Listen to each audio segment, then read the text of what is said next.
จันระหว่างกินข้าวเที่ยงอืมแซ่บอยู่บ่แซ่บอยู่บ่ฝ้าวกินเด้อฝ้าวกินเด้อแหล่มาได้ฝนสิตกข้ามทางแล้วมื้อนี้ขออนุโมทนาสาธุบุญกับญาติโยมสายบุญลงจังหันจังเพล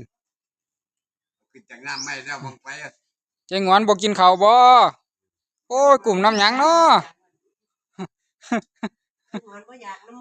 โอ้ยอยากการอยากงานหลายเด้เนาะสุขภาพแข็งแรงเด้อบุญรักษาพระคุ้มครองไปสิไข้สิป่วยกับฝ้าวเศร้าเด้อไข้รับเดือนบ่ทำ4ประการเพิ่นว่าไว้แล้วล่ะอายุวันโนสุขังพลังสาธุสาธุอนุโมทามิ